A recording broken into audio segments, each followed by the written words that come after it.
세상적인 일반적인 그 문학 작품에서도 우리 인생의 길을 이 망망한 대해 바다를 운행한 그런 모습을 그리는 작품들이 많이 있습니다. 여러분이 잘 아시는 영화가 있어요. 타이타닉. 침몰한 그것이 아직도 많은 영화의 소재가 되기도 하고 여러 가지 대화의 소재가 되기도 합니다. 그 당시에는 엄청난 배였습니다. 인간이 갖고 있는 모든 걸 투자하여 만든 배였기 때문에 그 만든 제작자 그런 사람들이 하늘도 이배를 침몰치 못한다는 자신감을 갖고 그 당시에 유명한 사람들을 태우고 출항을 했습니다. 그런데 출항하는 도중에 여러 가지 어려움들이 나타납니다. 그것이 정보로 주어지기도 하고 그걸 조사하던 사람들도 얘기했지만 감히 그 출항하는 것들이 우리 배를 침몰치 못한다는 자신감에 풍만한 그 교만한 인간들의 마음속에는 자그마한 경고가 그렇게 큰 위협으로 느껴지지 않았죠. 그 후에 사건은 여러분이 잘 아시처럼 그 배가 온전히 침몰하고 2,000몇 명이라는 어마어마한 사람이 죽는 전대미문의 사건으로 남는 것이 타이타닉 사건입니다. 이게 영화로 된 것도 아마 3번인가 그렇게 됐습니다. 이 망망대해 같은 이 세상을 지금 여러분들은 어디로 가고 있는지 목적지가 분명한 것인가를 한번 물어보세요. 또 그 분명한 목적지를 인도하는 지침서, 나침판이나 그걸 가르치는 지팡이를 갖고 있는가를 스스로 한번 물어보세요. 아니면 그냥 표류하듯이 남들도 다 그렇게 표류하니까 그런 데는 전혀 생각 없이 그냥 인생을 표류하듯이 둥둥 떠다니듯이 그렇게 살아가고 있지 않는가를 한번 스스로에게 물어보시길 바랍니다. 여러분 인생의 목적지가 확실하십니까? 네. 그걸 인도하는 나침판을 지금 갖고 계십니까? 네. 항해사처럼 밤낮 주야로 그 나침판을 통하여 자신이 가는 길이 바른 길임을 지금 보고 계십니까? 아니면 주어에서 주변에서 여지없이 하나님이 여러 가지 사건과 마음과 생각과 그런 것들을 통하여 경고하시는 그 사소한 경고의 말씀들이 들리십니까? 아니면 그런 것들이 대수롭지 않게 여기십니까? 이런 문제들을 한번 짚고 보셔야 할 필요가 있다는 것입니다. 시작한 이 산상수는 이렇게 어둠에 속한 생명이 없는 존재들에게 하나님이 당신의 백성들이 무엇인가를 가르친다. 다시 말하면 하나님 나라의 백성이 지금 이 땅의 삶의 존재가 어떻게 살아야 되는가, 그리고 그 삶 속에 어떤 문제가 일어나는가를 자세히 일러주시는 것입니다. 그래서 입을 열어 우리에게 지금 생기를 불어넣는 그런 형국으로 마태복음 5장이 시작됩니다. 치원산이 아닌 예루살렘 성, 즉 하늘의 성, 하나님 나라에서 그 하나님이 입을 열어 우리에게 생기를 불어넣는 그런 것으로 마태복음 5장이 시작되고 있는 것입니다. 그래서 그에게 첫 번째 언급하는 단어가 마카리오요, 복 있는 자들이요, 이렇게 시작이 됩니다.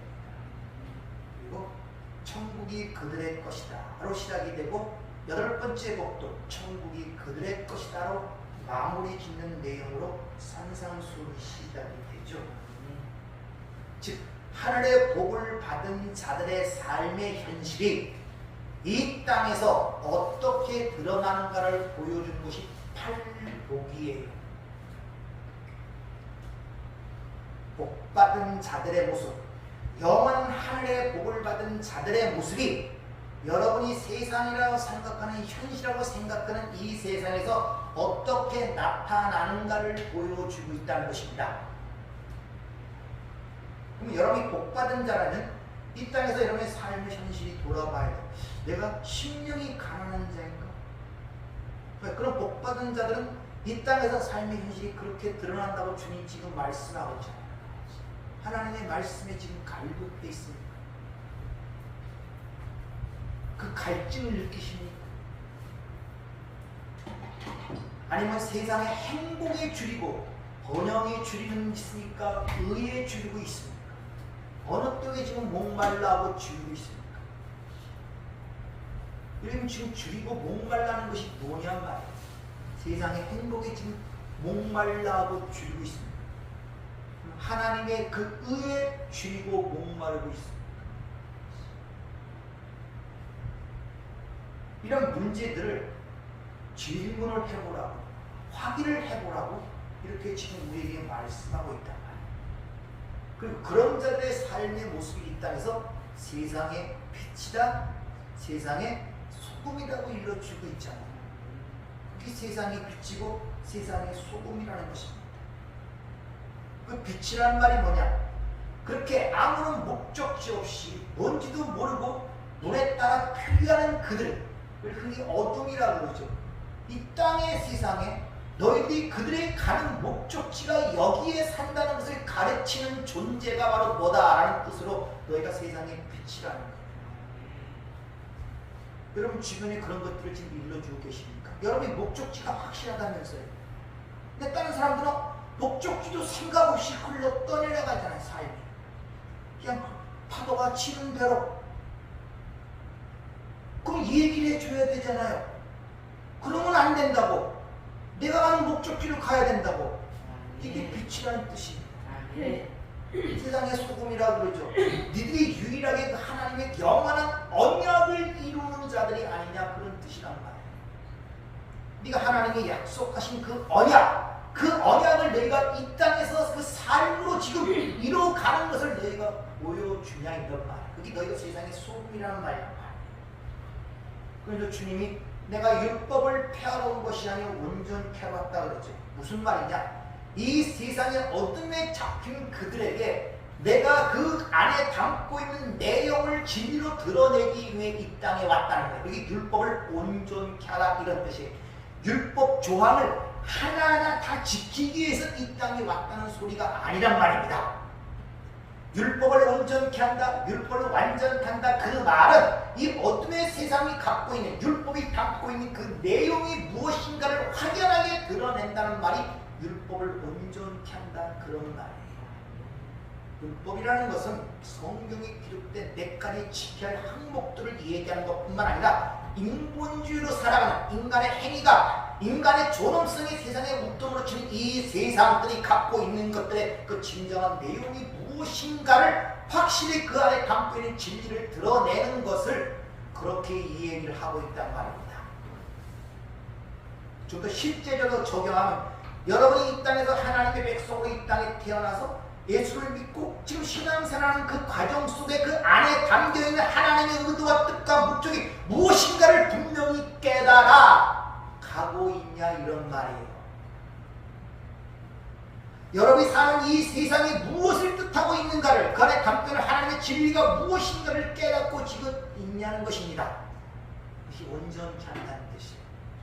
그 의미를 가리키기 위하여 하나님이 주신 10가지 계명, 하늘의 뜻을 이 땅에 펼쳐볼 때는 항상 열로 주십니다. 그래서 열이 세상의 완전 숫자입니다. 근데 그 자체로 줘봤자 못 알아듣기 때문에 그걸 짝으로 주세요. 사람을 모르기 때문에 남자 여자로 짝으로 주시지, 하늘과 땅으로 주시지, 그래서 빛과 어둠을 나누듯이 짝으로, 그래 다섯을 나눠줘서 그것을 하나님 사랑, 이웃 사랑, 하나님 사랑을 모르니까 이웃 사랑으로 설명하시는 거예요. 그래서 4가지로 완성을 시켜 하나, 이웃 사랑, 사랑으로 우리에게 가르쳐 주시죠. 즉, 10열, 그것은 사랑으로 완성이 된다는 우리에게 가르쳐주고 있단 말입니다. 그걸 영이라고도 아카페 사랑이라고, 그게 사랑이라는 하나의 진리를 갖게 된 자가 하나님의 백성이라는 것을 가르치는, 이게 5장의 내용이에요. 그것을 그냥 단순히 우리가 그걸 가지고 있는 게 아니라 그렇게 가진 자는 흘러주게 되어 있어요. 물은 반드시 위에서 아래로 흐르게 되어 있습니다. 그래서 그걸 네 가진 자들은 그걸 옆으로 흘려줘야 되는데, 그것을 6장부터 설명하는데 그 쉽게 그렇게 나누는 것이 아니기 때문에 프로세케테, 주의하라, 이렇게 시작이 되는 거예요. 그걸 줄 때 어떻게 주의하라. 첫 번째 구제라는 말로 우리에게 얘기해 주고 있죠. 그걸 흘려주는 것을 구제라 그러는 것입니다. 밥이나 퍼주고 옷이나 주고 신발이나 주는 것을 구제하는 것이 아니라 진짜 그 생명을 흘려주는 것, 그 진리를 알려줘서 그 어둠에서 나오게 하는 것, 이것을 구제라고 엘레모스네. 이게 엘레오스라는 그 단어에서 나온 것인데 그것이 하나님의 긍휼, 하나님의 자비를 이해될 뿐 아니라 적극적인 하나님의 행동이 그 안에 함유되어 있는 것이 긍휼이라는 단어입니다. 그것을 구제라고 해요. 그걸 흘려준단 말입니다.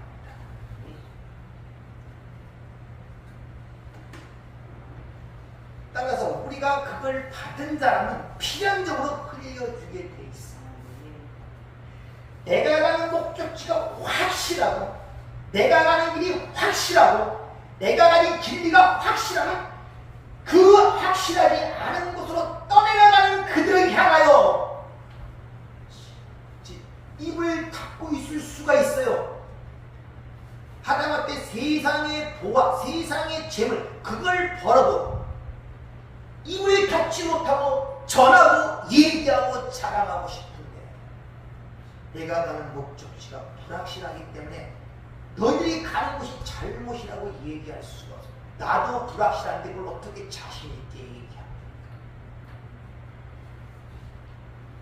얘기를 못하고 나도 지금 어디로 가는지도 잘 모르고 내가 가는 현실도 잘 모르고 그냥 세상 풍속을 쫓아 물에 파도에 휩쓸려 가듯이 그냥 몸을 맡기고 따라가는 것. 그 넓은 문, 넓은 길하고 다 그렇게 가는 거. 그러니까 안전한 듯 보인단 말입니다. 왜? 나 혼자만 가면 불안한데 다 그렇게 살거든요. 하나도 안 불안해요. 그러니까 다 똑같이 가니까. 아무런 의식이 없는 거. 그래서 너희들이 그걸 진정받았다면 네 것을 흘려주기 전에 그것이 무엇인가를 다시 한번 확증하라는 의미에서 주의하라 이렇게 나옵니다. 삶을 주의하세요. 네. 여러분의 삶과 말과 모든 행동들이 여러분이 하나님의 백성이라면 그것이 아닌 자들에게 흘러나가는 과정 속에 있는 거예요. 그게 어떻게 하나님을 합니까? 하나님을 믿는 여러분을 통해 그 하나님을 판단한다니까요. 그래서 주의하라가 나오는 것입니다. 두 번째는 기도라는 문제에서 언급되죠. 마찬가지. 이것도 프로세코마에 하늘에서 이루어진 그 뜻이 땅에 이루어진다는 사실을 아는 것. 그런 자들. 그리고 그 하늘의 뜻이 이 땅에 이루어지는 그것을 내 양식으로 삼아, 그것을 내 양식으로 삼아, 그것을 이웃에게 그 양식을 전해주는 것을 기도라고 하는 거예요. 그 기도라는 개념과 그 의미를 여러분이 일반적으로 모든 종교에서 보편적으로 생각하는 인간이 원하고 욕망하고 소원하고 바라는 것을 어떤 알지 못하는 신, 어떤 나보다 힘이 센 신에게 요구하는 것이 기도가 아니라 하늘의 뜻이 땅에 이루어지는 그것을 내 양식으로 갖는 것, 그리고 그 양식을 주는 것을 기도라고 하는 것입니다. 네. 그래서 요한복음 4장에 수가성 여인의 그 얘기가 나오죠. 양식에 이르러 너희가 알지 못하는 그 양식이 내게 있다. 근데 그 양식은 아버지의 뜻을 내가 이루는 것이 내 양식이다. 이렇게 얘기를 하죠. 이게 기도의 문제란 말입니다, 여러분들. 근데 그 기도라는 것은 그러니까 너희가 어떻게 해야 되느냐? 사람에게 보이려고 하지 마. 이 말은 사람들에게 자랑하라고 사람의 눈앞에서 하지 말라는 뜻이 아니라 하나님께서 이 땅에 모형으로 준 것들, 겉으로 나타난 것들, 그걸 통하여 하면 안 돼. 그런 뜻이에요. 사람에게 보는, 사람에게 잘 자랑하고 싶어서 손을 두고 전능하신 아버지가 뭐 이런 걸 하지 말라는 것이 아니라 사람에게 보이려고 준 이 땅, 나타나게 준다. 다시 한번 진리를 담아준 겉껍질, 그것으로 하면 안 돼. 그래서 은밀한 곳으로 들어가 내 아버지가 주신 것으로 하라고 하는 것입니다. 그 내용. 쉽게 말하면 하나님께서 이 이스라엘 백성들에게 성전을 줬어요. 근데 겉으로 보이는 그 성전에서 맨날 제사 의식만 드리고 있으면 그것이 아니란 말입니다. 그 안에 담긴 내용을 알아먹어야 된다는 것이죠. 이스라엘 백성들이 그걸 몰랐잖아요. 그래서 주님 오셔갖고 이 성전이 바로 나야 나에 대해 얘기하는 건데 너는 맨날 그 제사 음식만 전하고 있으니 그건 필요가 없어. 그걸 헐어버려. 이러잖아요.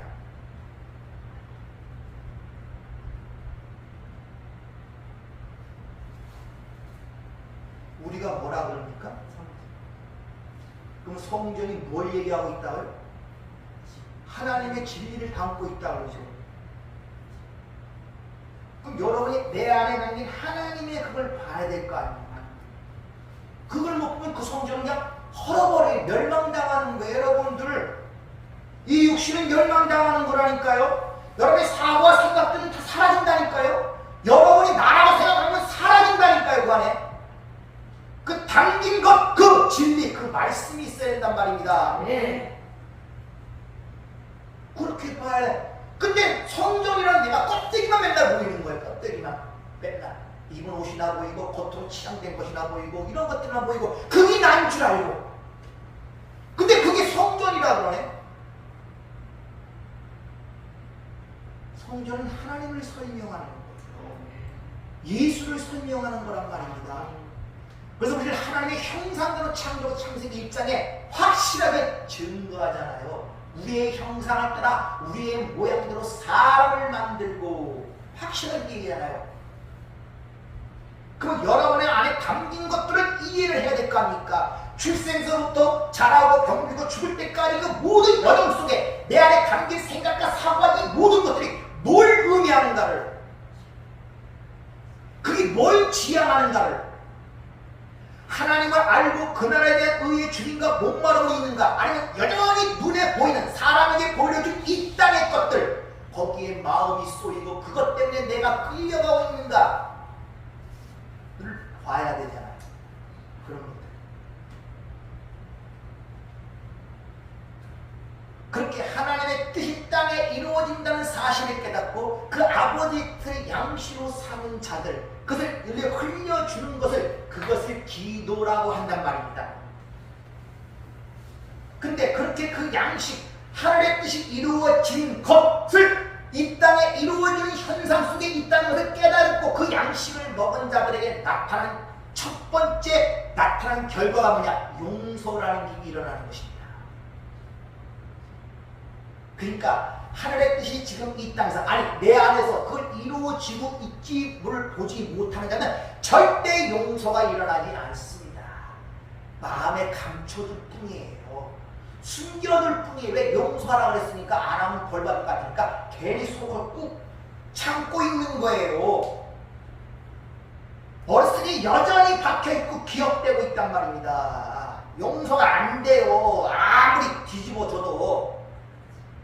그 뜻이 이루어지는 하나님이 그것을 알아먹을 때만 되는 거예요. 그래서 용서가 되는 거예요. 그래서 우리가 우리의 죄를 용서와 같이 우리의 죄를 용서, 비로소 용서, 나에 대한 용서가 일어나고 남에 대한 용서가 일어나기 때문에 남을 용서하지 못하는 그것이 어떻게 네가 그 용서의 말씀을 갖고 있겠느냐, 이런 뜻이란 말입니다.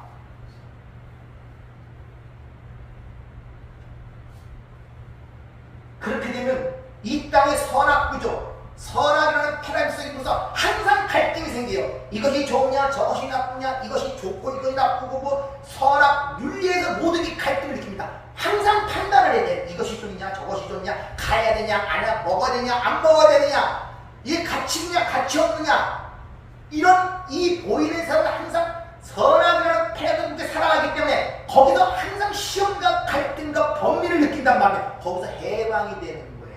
네. 진리라는 거예요. 이것이 시험에 들게 하지 마옵시고 악에서 구하소서 보이는 것 속에서 나오게 된다, 이런 말입니다. 네. 그럴 때 우리에게 진정한 용서가 되는 거예요. 네. 그게 안 되면 여전히 항상 갈등과 범위, 시험, 악에서 벗어나지 못해요. 보이는 것으로 악에서 벗어난다니까 자꾸 윤리, 도덕적 세상을 생각하지 마세요. 진리를 알아야 이게 무슨 뜻인지 알지. 그러니까 악에서 벗어난다 그러니까 나는 뭐 사기치는 것도 아니고 공갈하는 것도 아니고 뭐 남 죽이고 가늠하는 것도 아니고 자꾸 뭐 악에서 벗어나라 그래. 악에서 벗어나기는 왜? 악이라는 단어를 모르니까 보이는 것을, 이 보이는 세상에서 벗어나는 거예요. 세상에서 나오는 거란 말입니다. 그것이 출애굽 아닙니까? 별세 아닙니까? 출애굽은 우리가 이 육신이 죽어서만 떠나는 것이 아니라 이미 그런 진리를 통해서 세상으로부터 나오는 것을 별세라고 하는 것입니다. 자꾸 여러분의 죽음을 내 육신이 숨이 떠나는 것을 죽음이라고 생각하시면 안 돼요. 예수 믿을 때부터, 새 사람이 될 때부터, 새롭게 태어날 때부터 이미 나는 죽는 거예요, 여러분들. 그냥 무덤 속에, 관 속에 이렇게 들어가 있어요. 그게 죽음입니까? 아직도 죽음이 그렇게 생각하고 계세요?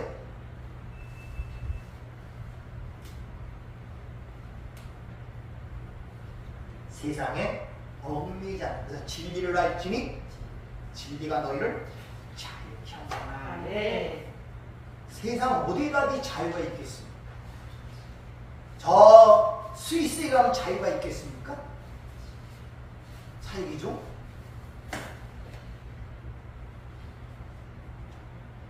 세 번째는 금식의 문제로 또 얘기하시죠.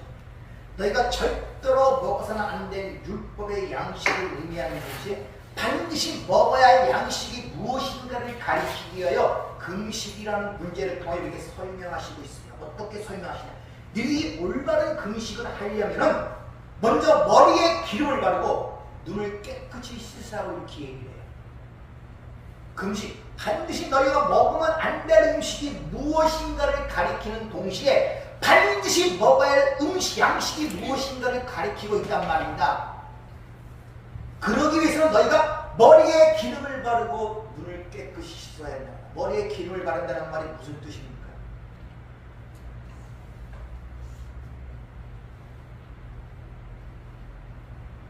예수님의 십자가의 기름을 얘기하고 있지 않습니까?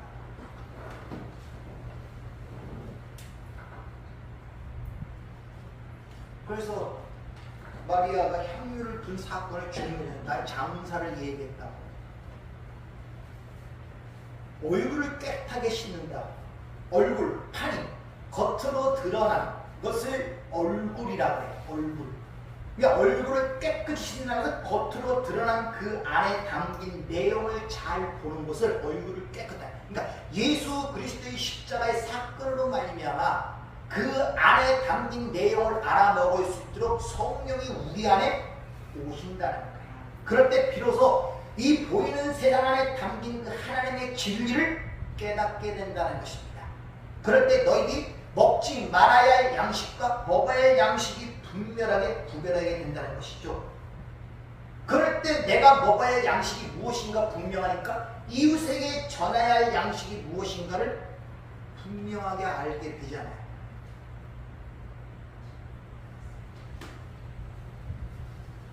그리고 네 번째로 그걸 또 어떻게 설명하느냐. 하늘에 쌓는 보물, 땅에 쌓는 보물로 설명. 같은 내용을 이게 주의하라 해놓고 그게 얼마나 중요함을 가리키게 다양한 거로 설명하시는 거예요. 구제와 기도와 금식과 하늘에 쌓는 법을 땅에 쌓는 보물로 다양하게 지금 설명하시는데 그 내용은 다 동일합니다. 하나님께서 너에게 생명이라는 보물, 하나님의 진리라는 보물, 말씀을 너에게 주시는데 그것이 너희가 그 진리를 가진 자는 하늘이 되어 그 진리는 하나님이기 때문에 하나님이 가진 자는 하늘이란 말입니다. 그렇게 되면 그 하늘의 보물, 그 진리를 쌓는 자가 되고 그 주신 말씀을 너희들이 이 세상의 차원, 세상이 보는 그런 것들로 생각하여 네 마음에 쌓은 너희는 그것이 배설물로 쌓는 것이다 라는 의미가 땅에 쌓는 보물, 하늘에 쌓는 보물로 우리에게 지금 일러주고 있다고 합니다. 이렇게 그 하늘의 보물을 쌓는다는 그 마음이 바로 보물이지만 그 말씀이 이 땅의 차원으로 생각하여 담고 있으면 바로 그 마음이 배설물이다 이런 뜻이란 말입니다. 종과 등록이 해야 한다 그러죠. 그러니까 하나님의 말씀을 올바로 진리로 전해주면 그것이 올바른 구제이며 기도이며 양식이며 보물이 되지만 다시 말하면 살리는 성령의 검이 되지만 세상적 차원으로 봐서 내가 이 땅에 이렇게 살고 저렇게 살고 하는 율법적 도덕적 인간의 행동 강령으로 세상의 가르침으로 받게 되면 그것이 너희를 죽이는 율법의 검이 된다는 그 이야기를 가르치기 위해서 지난주에 골리앗과 다윗의 싸움을 통하여 어떻게 세상을 이기는가를 여러분에게 설명해 드렸잖아요. 다 잊어버리셨습니까? 이 얘기만 갖고 한 1년을 해야 되겠게 머리에 따가리 같다. 자, 그럼 하나님의 말씀을 진리로 분별해야 되는데 바로 거기에 중요한 문제가 뭐냐? 그래서 눈이라는 문제가 등장하는 게 오늘 본 말씀. 어떻게 하면 그 하나님의 말씀을 하늘의 보물로, 하늘의 양식으로 가질 수 있는가? 오늘 본문, 눈이 성해야 된다. 눈이. 그래야 눈이 성해야 그것을 올바르게 보게 되고 올바르게 갖게 되고 마음에 소유하게 된다, 이런 말이란 말입니다. 그래서 20절 오늘 보면 눈, 몸의 등불이니 눈이 성해야 온몸이 밝다, 이렇게 얘기합니다.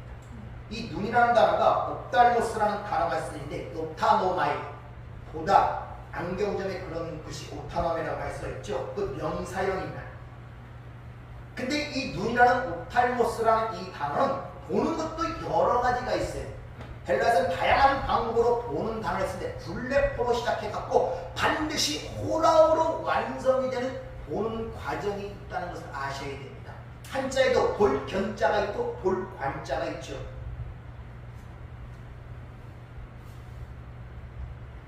그러니까 블레포라는 것은 여러분이 시각적으로 이 나타난 세상을 그대로 인식하는 걸 블레포, 본다 그래요. 이게 보편적으로 그냥 보는 거예요. 아, 이거는 뭐 분자랑, 이건 뭐 책상, 뭐 이거는 뭐 컵, 이렇게 나타나는 것을 시각적으로 그대로 인식하는 걸 블레포라고 해요. 이건 다 같이 누구나 보는 거예요. 육체적으로 건강한 사람들은. 그러나 호라우라는 것은 그 보이는 것 안에 담긴 그 내용을 진리로 듣는 것을 호라오라고 해요. 보이는 것 속에 담긴 하나님의 진리를 소리로 듣는 것, 말씀으로 듣는 것을 호라오라고 한단 말입니다.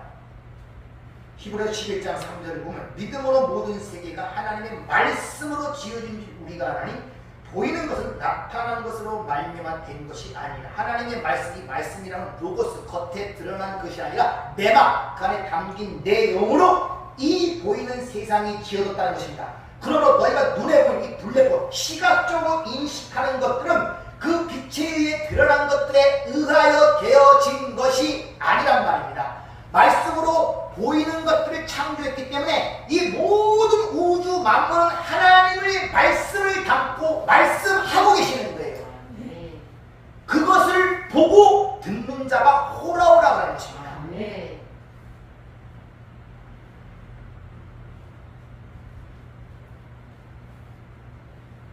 그러니까 호라라는 것은 들어서 볼 수 있는 자고 보는 것 속에서 들을 수 있는 것, 이걸 호라오라고 그렇게 성경은 표현하고 있다는 말입니다.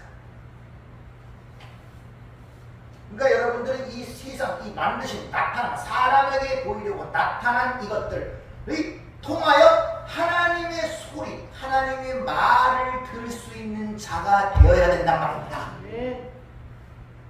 세상 사람과 똑같이 시각적으로만 인식하는 것이 아니라 아, 저건 건물이야, 저건 해야, 저건 변이야, 이건 그거야, 그렇게 인식하면 안 된단 말이에요. 네, 그런 것들은 다 사라질 것이기 때문에 그래서 새하늘과 새 땅이 요한계시록 21장에 드러나는 거예요.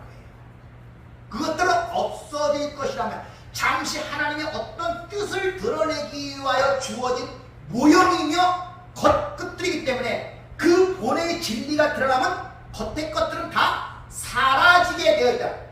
그래서 옛 세상과 옛 하늘이 사라지는 모습으로 성경이 기록되어 있단 말이에요.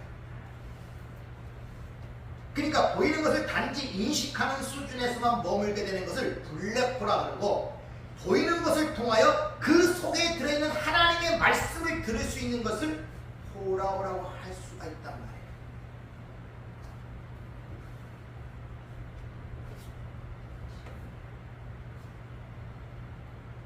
찬송하는 것이죠.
이렇게 이야기를 합니다. 이걸 원문으로 직역을 하면 이렇습니다. 몸의 등불이 눈이다. 만일 눈이 성하면 온전한 몸이고 그 몸은 다른 것을 밝혀주는 존재다. 이런 뜻이에요. 앞에서 보물 얘기했죠.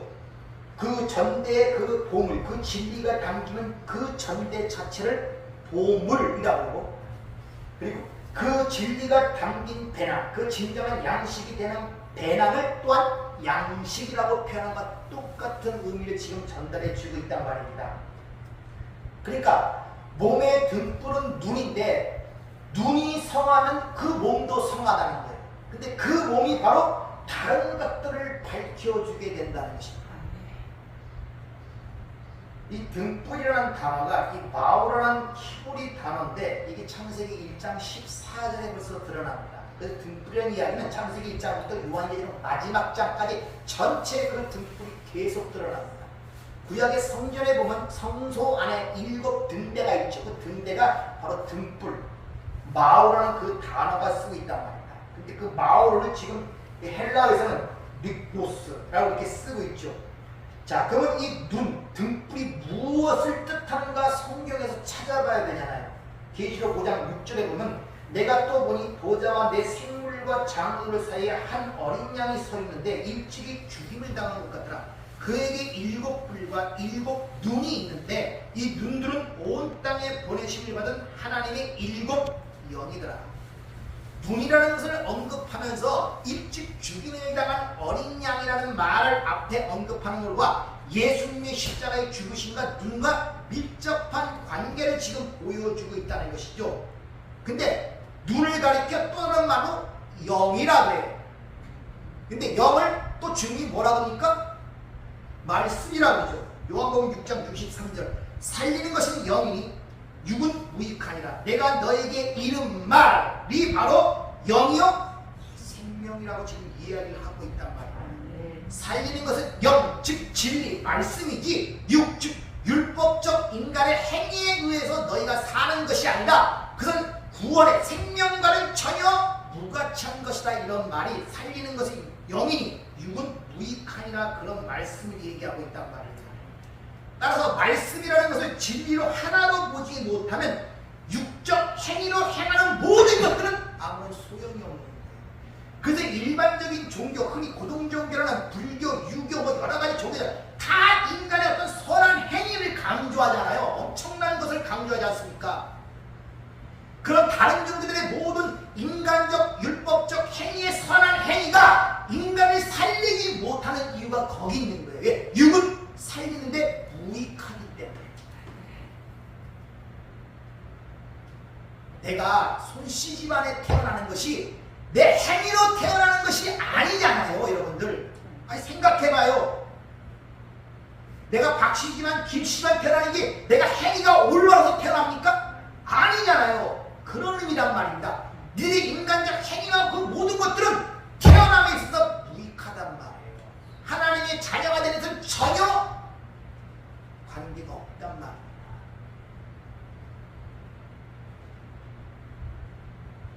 아니 여러분의 아들이 됐는데 그 아들이 공부 잘해서만 아들이 됩니까? 전과자라고 여러분 아들 내 아들 아니에요? 그런데 그 단순한 진리를 그리스도인들은 못 깨달아요. 내가 열심히 수고하고 노력하고 어떤 것을 해내야 괜찮은 하나님 나라이고 내가 하나님께 인정받는 생각들을 많이 갖고들 있다니까요. 대부분 신앙생활이 그래요. 아니 내가 하나님 내 육신의 자녀도 그가 공부를 잘했기 때문에 내 자녀가 아니라 또한 뭐 정가 보면 내 자녀가 아니라 내로부터 낳기 때문에 내 자녀인가 똑같이 하나님께로부터 진리로 낳기 때문에 하나님의 자녀가 됐음에도 불구하고 여전히 그것을 이해하지 못하고 종교적으로 생각하여 어떤 선행이나 구제나 이런 것들을 열심히 해야 하나님 나라에 도달하고 하나님께 상급을 받고 어떤 걸 쟁취한다는 생각들을 갖고 산다니까요.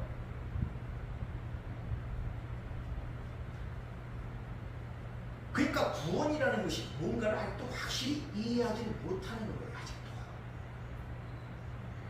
왜? 내가 살아있는 실체로 살아가면서 내가 얼마나 많은 모순덩어리고 얼마나 많은 죄악과 어둠 속에 살아가고 한시라도 하나님을 향하여 마음을 돌릴 수 없는 내 자신에 대한 실체에 대한 자각과 인식이 없기 때문에 내가 하나님의 백성이 되었다는 그 자체의 기준이 되어 감격과 감동이 없는 것입니다. 내 실체를 모르니까. 이게 죽은 자의 특징이란다. 자신을 모른다. 날 때부터 소경된 자는 자기를 소경이라고 하는 거예요.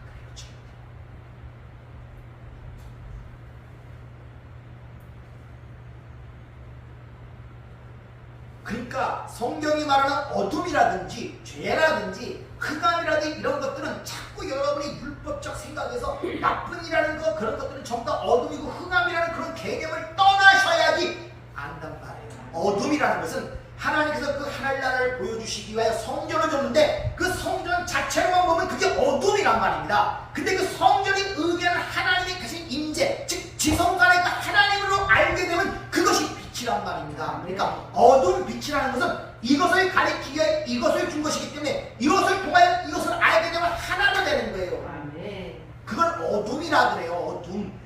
자꾸 윤리적으로 어둠, 흑암, 죄 그러니까 이 나쁜 살인한 것 그런 건 세상으로 충분합니다. 다 가르쳐주잖아요. 그런 것들은 성경에서 그런 걸 얘기하겠어요. 그것이 그건 쉽게 말하면 피조물이라는 그 체계, 다름한 벌꿀이나 개미 같은 그 체계 속에서 지들끼리 만들어놓은 규칙이란 말입니다. 그리고 지들끼리 만들어놓은 규칙을 안 지키면 너 나쁜 놈, 나 좋은 놈 이런 거 하나님이 원치 않는단 말이에요. 거기서 나오라니까요. 거기서.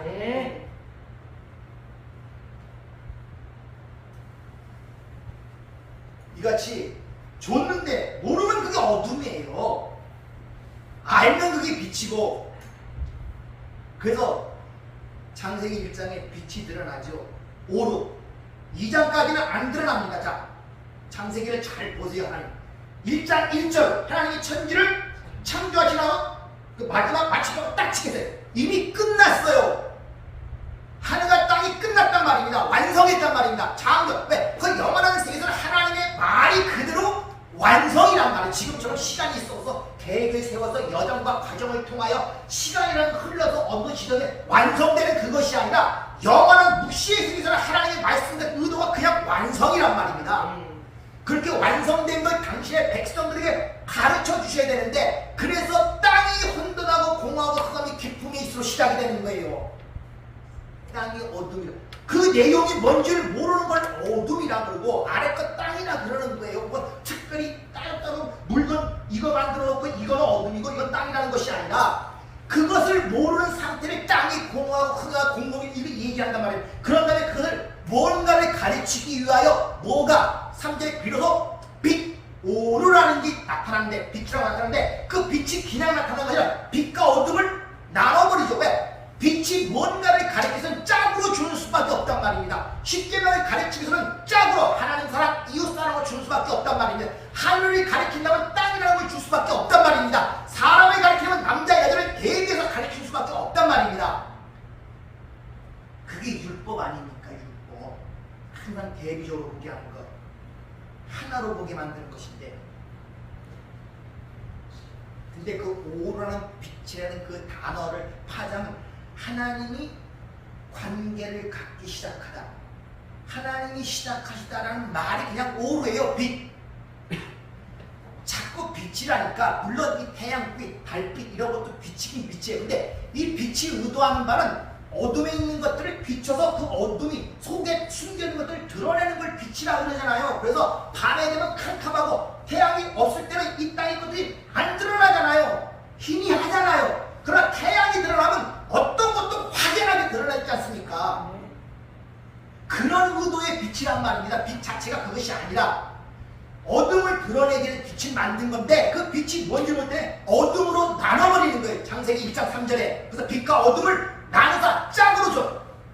낮을 빛을 낮이라 칭하시고 밤을 어둠이라 칭하잖아요. 짝으로 이렇게 주신단 말입니다. 근데 그 어둠을 밝히는 빛이 뭔지를 모르기 때문에 1장 14절에 광명이라는 걸 만들어내요. 그게 해와 달이라는데 해와 달이라는 말은 거기서 없습니다. 큰 광명, 작은 광명이에요. 그게 마오르입니다. 오르 앞에 맹이라는 자음이 붙어갖고 진리로 하나님이 이제 시작하신다 그러면 빛이 무엇이고 어둠이 무엇인가를 드러내는 역할을 하는 게 광명체란 말입니다. 그게 큰 광명체, 작은 광명체, 그것들은 낮과 밤을 주관하시고, 이렇게 얘기해요.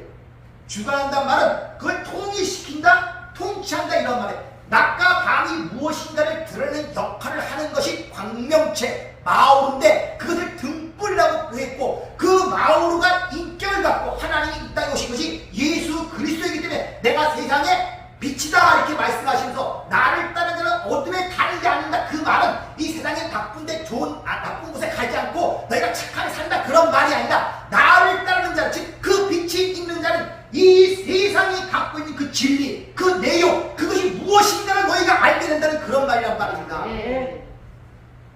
아주 착한데 따라다니고 부자인데 따라다니고 그런 말이 아니라, 그걸 등불이라고 해요. 근데 그 등불이 눈이래. 그러니까 그 빛이 있어야 그 진리를 볼 수 있는 그 능력을 눈이라고 지금 표현하고 있단 말입니다. 그래서 제가 안경을 쓰면 여러분이 잘 안 보이잖아요. 눈이 나쁘니까. 그래서 이 안경을 쓰는 거란 말입니다. 이게 옵탈모스, 옵탈모니로 안경전의 이름 아닙니까? 이걸 써야 사물이 제대로 보이는 것 같이 너희가 그런 빛이 있단 말입니다. 네. 그 사물을 희미하게 보였어요. 남잔지 여잔지 머리가 있는지 없는지 저 안경 못 쓰면 그래 눈이 나빠갖고. 근데 이걸 쓰면은 확실하게 보여요. 남잔지 여잔지 머리카락이 파란지 노란지 눈동자가 있는지 무슨 옷을 입었는지. 그런 식으로 신앙생활이 나가고 있냔 말이에요. 뭐가 분명히 자꾸 보이고. 그게 등대라는 뜻이에요. 그러니까 어둠, 이 안에 속한 것들을 분명히 이해하고 보게 됐을 때 그 자체를 빛이라 그러는 거예요. 그렇게 칭해 주는 거예요.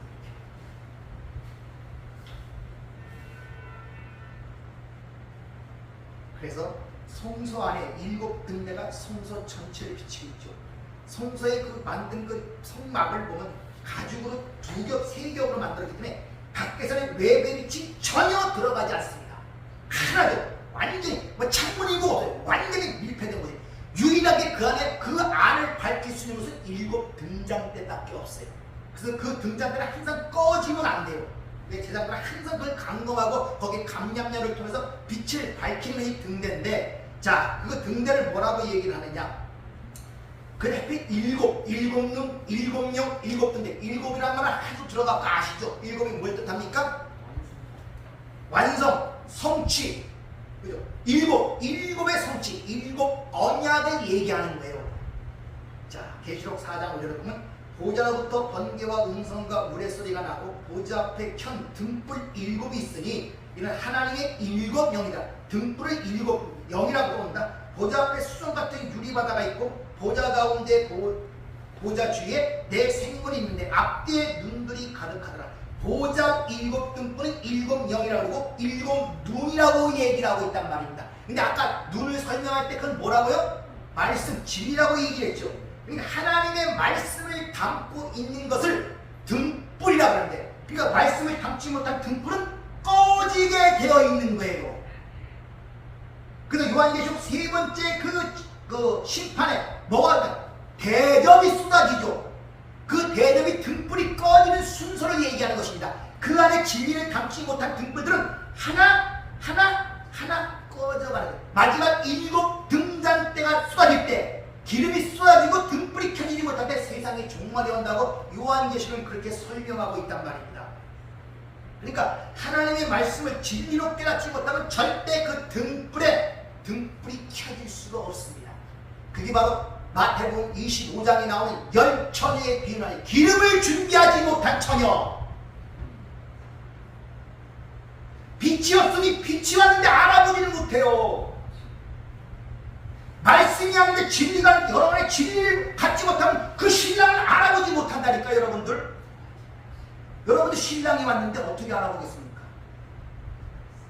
예수님 봤어요? 보신 분 손 들어보세요. 확실하게 내가 그 얼굴 내 알아볼 수 있어. 이러면 손 들어보세요. 왜? 예수님 여러분 신랑이 왔을 거 아니에요? 신분 신랑을 말아들여야 되겠습니까? 어떻게 할 때 신랑을 여러분들 얼굴도 못 봤다면서요? 내 안에 진리가 없고 내 안에 그 연약이 없으면 그 신랑이 와서도 못 알아봐요. 여러분들 못 알아본다니까. 여러분들 신랑이 와도 여러분 예수와 함께 계시고 여러분은 하나님 함께 계신데 왜 못 알아보냐? 그 진리가 없으니까 못 알아봐요. 못 알아. 왜? 자꾸 보이는 것으로 보려고 그러니까 표적을 원하는 악한 세대가 되는 것입니다. 병이나 나의 하나님 보이는 것 같고 있는 것 같고 뭐 복을 세상이 얘기하는 복을 좀 받아야 하나님이 있는 것 같고 그거 다 사라진다면 뭘로 볼 거예요? 그럼? 예수님 승천하시고 뭘 볼 거예요? 그때는요. 내 안에 진리가 없으면 그 말이 없으면 그 신랑이 할 때 절대 못 알아봐요. 어리석은 다사천하처럼. 그러니까 엉뚱한 신랑하고 사는 거예요. 네? 엉뚱한 신랑하고. 아 이게 내 신랑이지 내가 갖고 있어야 알아볼 거 아닙니까? 그러니까 보자, 일곱 등불, 일곱 눈. 그래서 하나님의 진리를 얘기하고 있단 말이다. 따라서 진리를 갖고 있지 못한 데는 반드시 등불이 켜있지 못합니다. 그래서 신랑이 앞에 왔어도 못 알아봐요. 못 알아봐요.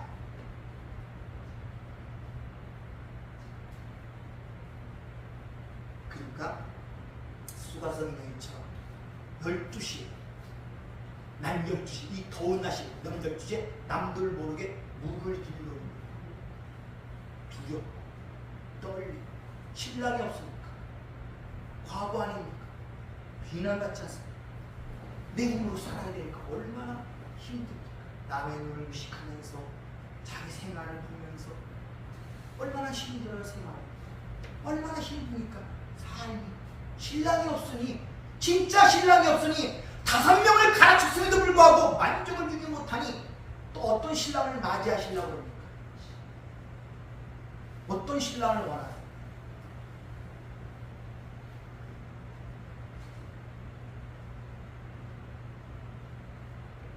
여러분 어떤 신랑을 원하요? 여러분의 만족 줄 신랑을 또 구하고 계십니까?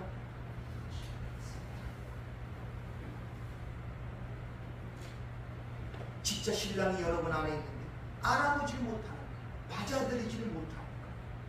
왜? 같은 것이 있어야 됩니다. 성경은 그래서 항상 그 하나를 찾는다는 얘기가 잃어버린 양, 잃어버린 드라크마의 이야기를 통해서 강조하는 거예요. 잃어버린 그 하나의 양, 그 하나하나 완성된 그 하나. 하늘에서는 땅에 있는 아무나 별로 그거 아무 소용없어. 그들 100만에 소용없어. 진짜 하늘의 그 하나를 가진 내 신부를 찾는 것. 이게 잃어버린 양 한 마리고 10드라크마 중에서 잃어버린 그 한 드라크마. 내 그 하나를 찾았을 때 내가 그걸 내와서 잔치를 벌이는 것입니다. 네. 잔치를.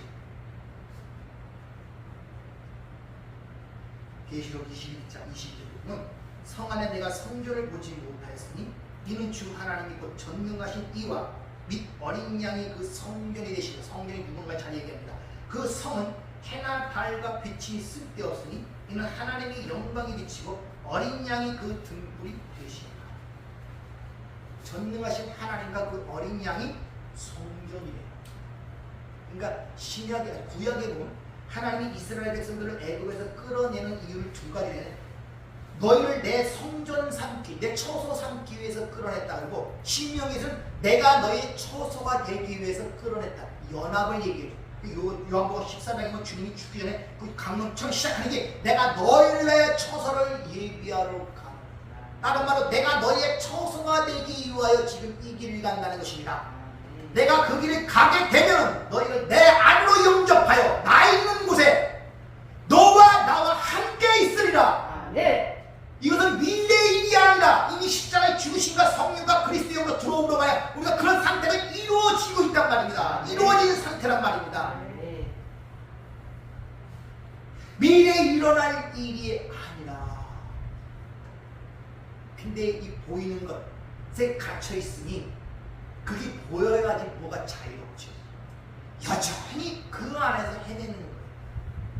그래서 답답한 거, 인생 힘든 거, 못 놓는 거, 여전히 살아가는 게 위안과 행복과 기쁨을 세상 것으로부터 찾으려 그게 나쁘다는 것이 아닙니다.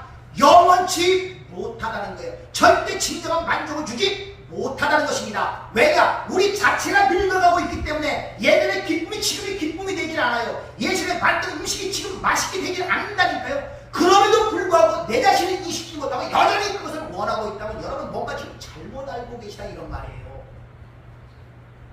여전히.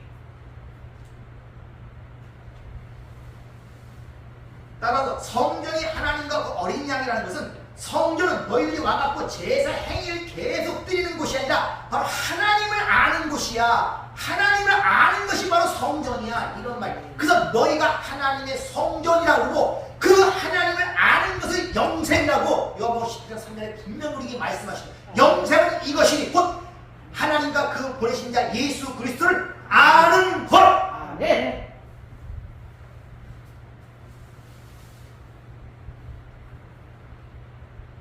바로 그 하나님의 영광의 빛이 하나님이시고 어린 양이 그 등대 내용이란 말입니다.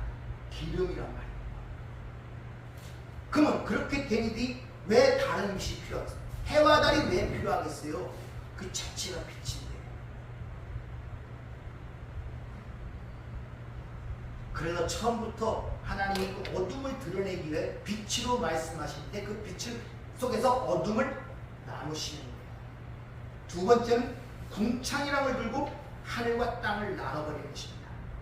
여러분이 모르는 이 하늘은 그런 하늘이 아니란 말입니다. 자, 1장에 하늘과 땅이라는 그 하늘은 그 둘째 날에 나타나는 그 하늘과 달라요. 하늘과 땅이라는 것은 궁창을 중심으로 하여 위의 물을 하늘이라고 하고 아래 물을 땅이라고 하는 것입니다. 근데 그 궁창이 사라져야 하늘과 땅이 하나가 되어 진정 하늘이 된단 말입니다.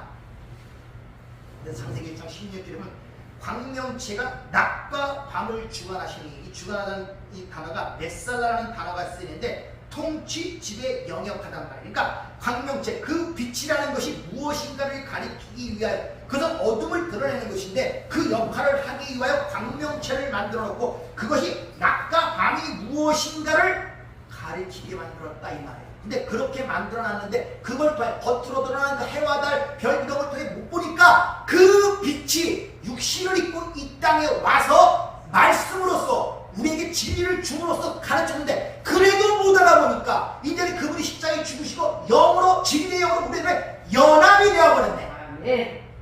이 저와 여러분의 지금 실체란 말이에요. 아멘. 그래서 에베소 1장 10절에 하늘과 땅이 그리스도 예수 안에서 통일되게 하시라. 결론, 요약, 총합으로 만들기 한 것이 창세적인 언약이라고 그렇게 얘기를 하죠. 그러니까 빛이라는 말은 그 어둠의 내용을 밝히는 것을 빛이라고 하는 것이지 세상이 생각하는 그런 선악적 논리에서 남에게 착한 일하고 선한하고 뭐 그런 것을 해서 그것을 빛이라는 그런 행위를 얘기하는 것이 아님을 아셔야 된다는 말입니다. 이것을 로마서 8장에서 생명과 성령의 법이 죄와 사망의 법에서 너희를 해방하였다 이렇게 얘기하는 이유가 바로 거기 있단 말입니다. 그러니까 여러분들이 어떤 어둠이 이 세상 어둠이라니까 자꾸 딴 거 생각하면 이 세상 자체가 어둠이고 사람 자체가 어둠이란 말인데 어디로 가야 될지 왜 살아야 되는지 이 세상에 보이는 그 껍질에 담긴 하나님의 의도와 진리를 모르기 때문에 어둠이라고 하는 거예요. 근데 그 어둠의 내용이 뭔가를 밝히기 저와 여러분이기 때문에 우리를 너희는 빛이다 이렇게 말씀하고 있단 말입니다. 근데 그 빛이 요한복음 1장 4절에는 사람들의 생명이라고 그렇게 얘기를 하죠. 그래서 주님이 내가 진리요, 내가 길이요, 내가 생명이요.